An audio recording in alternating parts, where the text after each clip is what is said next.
Hi, it's Carbine, and yeah, I've been on quite a PopCap kick recently. And who can blame me?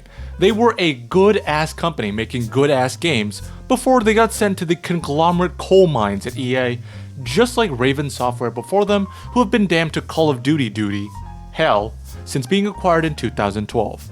I really wish we got a new Heretic. Anyway, Feeding Frenzy and Insaniquarium have both been on my radar for a little bit. I knew of Insaniquarium because I watched Jerma try to play it and fucking fail miserably, more on that later. And Feeding Frenzy was installed on my local net cafe when I was really young. Both of these games were overwhelmingly positively rated on Steam, and both were released during PopCap's golden era, which made pitting them up against one another an absolute no-brainer. So, which fish game is the GOAT, and which deserves a fillet? That's what we'll be finding out. Without further ado, let's go. And first up, we got Feeding Frenzy. This game was a mainstay of early 2000s net cafes, especially in Southeast Asia. I lived right near a net cafe owned by a nice old couple who would let me in for completely free, so I spent a lot of my early formative years playing games on those very computers. That's how I started with CS 1.1, Age of Empires, Bejeweled, and of course this game. And while it ran perfectly well on those Windows XP machines of the day, playing it on modern hardware posed a very unusual challenge. Getting in. Yeah, while I complained about how Gyromancer only had 720p and 600p, it at least had the courtesy of working first try. Feeding Frenzy is not as charitable to modern hardware and actively kicks you out when you try to play it. To actually get in, you need to spam click the taskbar icon and then the game to try and get it focused, and 1 out of 50 times it'll work, provided you don't alt-tab until you finish playing. It's like trying to plug in an HDMI cable without seeing it. You just have to grit your teeth and hope the stars align. Ugh. But eventually, I did figure it out. Old-ass PC games versus modern hardware is a never-ending struggle, and non-3D titles from that era tend to not fare too well against the test of time. But when the problems are solved, only one thing needs to be timeless, and that's the games themselves.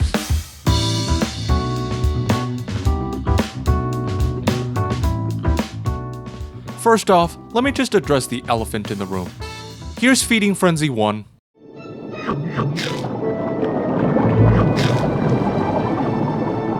Feeding Frenzy. And here's 2. Double Frenzy. Super Frenzy. Yeah, the Xbox 360 versions of these games are massively improved in the frame rate and graphics department, but I'm on PC and the choice is clear. Feeding Frenzy 2 is so much smoother and feels way better because of it. But for being released in 04, Feeding Frenzy 1's 30 FPS can be forgiven, and you really don't notice it while playing, especially when everything else is done so well. The graphics on both games are absolutely gorgeous. The backgrounds are all surprisingly detailed and colorful, and a great detail is that they have less and less sun the further down you go in the ocean. The fish graphics are a tour de force of early 2000s digitized sprites and hold up very well. The sound effects while eating are very satisfying, and I love that they get louder when you grow bigger. And if you go through a whole level without dying, you're rewarded with the sweet sounds of a harp and eating stars that twinkle like cartoon magic. Double Frenzy.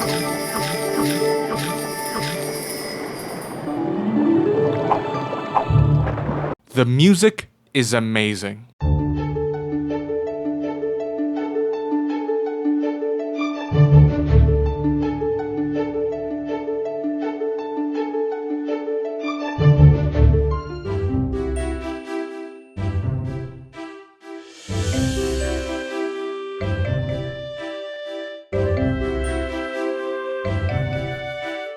It sounds like RPG town music, doesn't it? Listening to it on its own doesn't particularly remind me of a nautical experience, but during play, it fits very well and greatly contributes to the game's cohesive audiovisual design. But sure, these bells and whistles are appealing and all, but does the game hold up to critical scrutiny 20 years after the fact? Well, I'm happy to say, it is just as good as you remember it.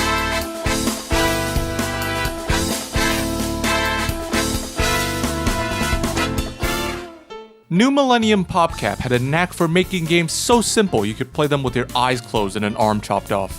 Literally, because you only need a mouse. Okay folks, real test here. Eyes closed, arm behind my back. Got the mouse here. Let's see. Can I beat one level?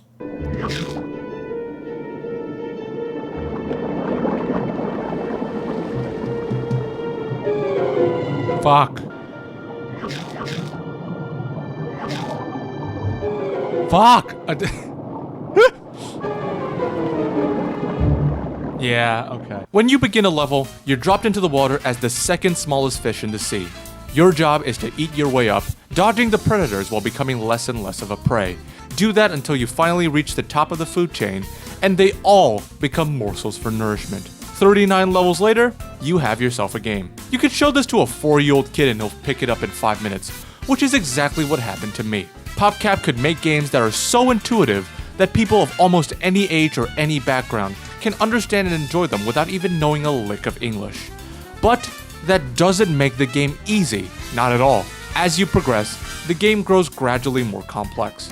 You get more hazards, like clams that periodically carry pearls, but if you're a bit overzealous, just like the cartoons. There are also big, mean fish that come in from the side that you can't eat, but in later stages, they often appear just as much as smaller ones, so you get the satisfaction of vengeance. Naval mines begin to drop at one point.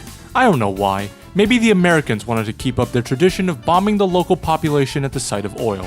In the second game, there are also stages where you can jump out of the water to suck up butterflies or get snatched by a pelican, practically begging to be narrated by David Attenborough. The worst hazard, though, has to be the poison minnow that reverses your controls. I swear to God, game devs have tried the "I'm confused so my controls are backwards" gimmick 100 times by now, but it has never contributed positively to any game it's been a part of. Please think of something else. Anyway, all of this, coupled with increasingly dense stages with a ton of fish out to get you, and you can see how this gets pretty damn difficult. Luckily, you are given some lifelines to help turn the tide. There's a simple speed up that makes general maneuvering and catching small fish a breeze, a flash bomb that freezes everything for 3 seconds, and my favorite is the golden minnow, which instantly levels you up, among others. Power-ups can get you out of horrible situations or make the most of a bad one, but they're not game decisive no matter how many you get. Maybe not the golden minnow since, you just win, and 90% of the game is still dependent on player skill. So, with all of that being said, how do I feel about the game? It is awesome. The graphics and sound are pleasant, relaxing, yet satisfying. The control feels responsive and accurate, and you always feel like you're moving where you want to, except while leaping in the second game, but that's a small issue. Feeding frenzy levels last about 1 or 2 minutes, but it does not feel like it. When you're a tiny low-tier bitch fish, which is a lot of the time, you will feel almost hyper-aware of your surroundings, because anything and everything is death. A 2-minute long level in this game is equal parts exhilarating and exhausting, and when you get unceremoniously snapped, where you're just a couple of chomps away from leveling up, it can almost make you angry. But then, you realize you're playing a fish game for babies, and only it takes around 40 seconds to get back up to speed, and you can keep on pushing. This right here is great design, where you are certainly punished for your mistake, but it doesn't take that much to come right back. Unlike a lot of games where one singular fuck up means a total and complete loss of progress and you feel like shit for the rest of the day. There is also progression in what you are and what you eat, not just per level, but throughout the game.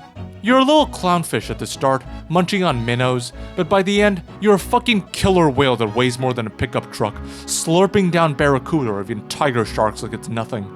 And at the end, you realize that you've become the apex predator, the biggest beast around, leaving you with satisfaction as you've completed one of the best casual games of PopCap's early heyday. And if you like that, guess what? The second game is just straight up better. Yeah, I'm sorry if my review coerced you into playing Feeding Frenzy 1, but I can't help it. The sequel is just miles ahead in every department. The graphics are now in a higher resolution, and the backgrounds are now more vibrant and lively. Your fish bobs up and down following your cursor when you move it, making it feel a lot more lively and tactile. The music is CD quality, which makes such an absurd difference.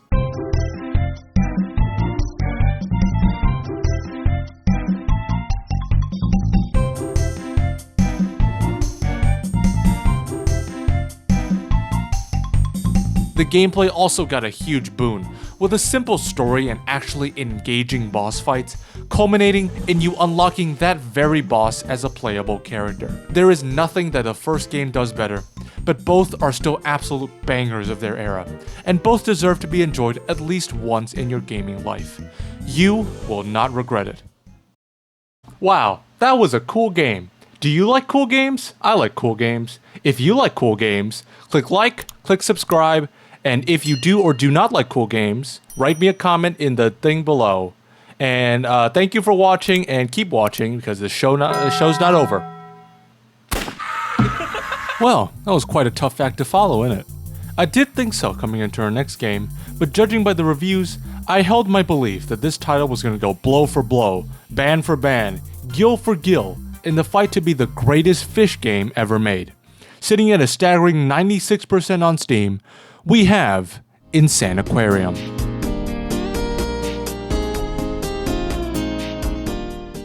First things first, the presentation is pretty good. It suffered from the exact same resolution problem as Feeding Frenzy, but thankfully fixing that worked for this too. The graphics are serviceable, with a stylized cartoon look and a lot of bright colors, but to me, something about it is just less appealing than Feeding Frenzy's digitized 3D. The music is very cheesy, but perfectly suitable for this sort of low-budget title. It's a fully MIDI soundtrack straight out of a cheap digital piano, but all of the songs are pleasant and mood-appropriate, although they just could not resist the Japanese motif.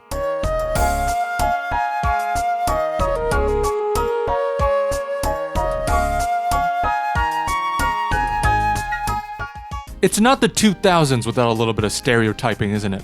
Anyway, let's get started. And my first impression is...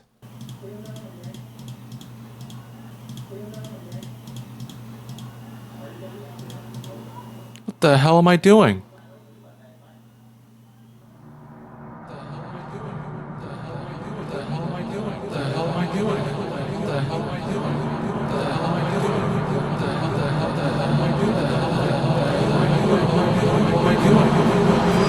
Existentialism. Not even once. It says 1-1, that indicates that there are more levels, but I'm just dropping food to these fish called guppies, and they're taking their sweet ass time trying to eat them. Eventually I can add more, and then they tell me I need 3 egg pieces, and then when you buy it you get a snail, and it... oh... okay. This game is about money. It's not shown initially, but each level has a set goal of cash you have to reach in the form of this egg. Who the hell buys 1/3 of an egg to go home and reassemble it anyway? It's not a gaming PC, it's a clam with lipstick, which actually gives pearls periodically. Each egg contains a little critter that you can toss into the aquarium, and they all have a different functionality. There's a bunch of them, like a seahorse that helps you drop food, a duck that periodically gives birth to guppies, what the fuck, and a swordfish that can attack the aliens.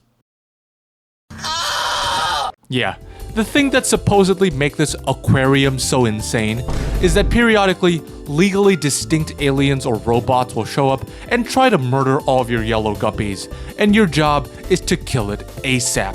They can range from weird orange-yellow mermaid men to legally distinct xenomorphs, and even the most unthreatening looking robot I have ever seen. It looks straight out of Dr. Eggman's laboratory. Level by level, generating money becomes harder and harder and more complex.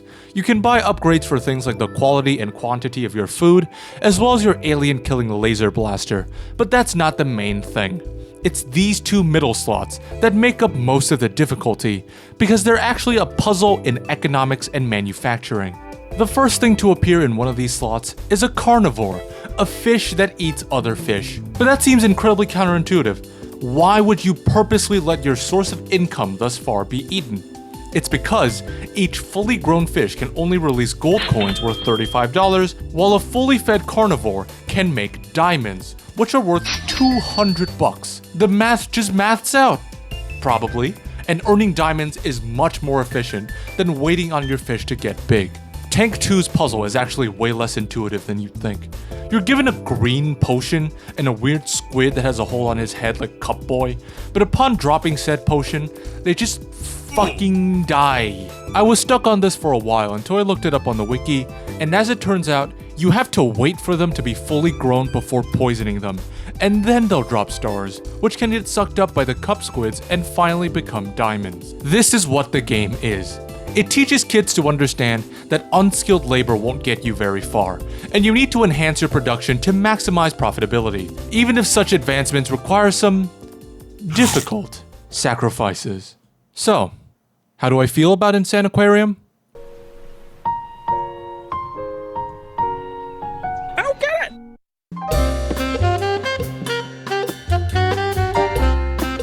it! Seriously, I don't understand the appeal of this game. Because the more it goes on, the less of a casual game it actually becomes.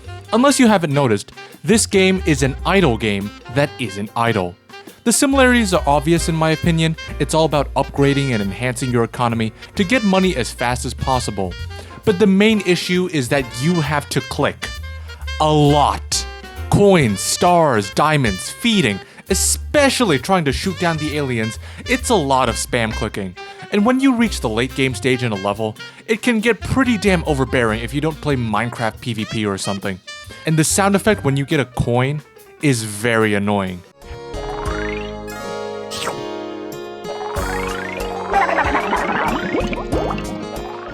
So in your head while you're playing, you're always thinking about how many guppies you have, how many of them are hungry, what your money is looking like, and what upgrades you want to buy, whether it's worth stocking more guppies or just letting them grow. And with all of that in your mind, there's something that can just show up and fuck you over for no good reason, and that is the aliens. These things are pretty exciting for the first world, but you quickly learn that they're easily the worst part about the game. They are fast and tanky as all get out. You can upgrade your blaster or sacrifice one of your critters to use on defense, but deeper and deeper into the game, it's almost a lost cause. This octopus guy in Tank 3 is a fucking dickhead, going down after like 50 clicks, and there's almost no fucking counterplay, because he can just heal in the middle of the fight for no reason, and then just... And at that point, I'd had enough. There's a regular aquarium mode if you're here for that sort of thing, but I'm just here for the main game, and to me, the main game is not very fun. It's an idle game that doesn't know that it should be idle. The actual feeding of the fish is annoying, the money gimmicks are confusing and only sometimes work, and oh yeah, half of your progress can get nuked by something you can't control. Sorry, fucker. Honestly, I have no idea why this game is rated so highly on Steam. It's so much worse than PopCap's other output in the early 2000s. My guess is either that nostalgia is a motherfucker, and people are willing to forgive some obvious flaws to live out their childhood for a few hours, or I'm just missing something crucial that makes the game click to everyone but not me. In any case, my choice is clear. If you are a modern gamer with absolutely no nostalgia for these games, and you want one game out of all of these, pick Feeding Frenzy 2. It is an absolute masterpiece and can keep you hooked from start to finish. Feeding Frenzy 1 is a little bit more primitive, but it's still a damn good time, especially if you're a completionist. And finally, Insaniquarium is for someone with a lot of patience or just want to use the aquarium mode for some reason. That, or just play an idle game. It's just so much better. Anyway, that's all from me. If you disagree or agree with me, tell me down below in text format, and click all the buttons if you want to, and hit up Taco Bell. Thank you all for watching. Peace.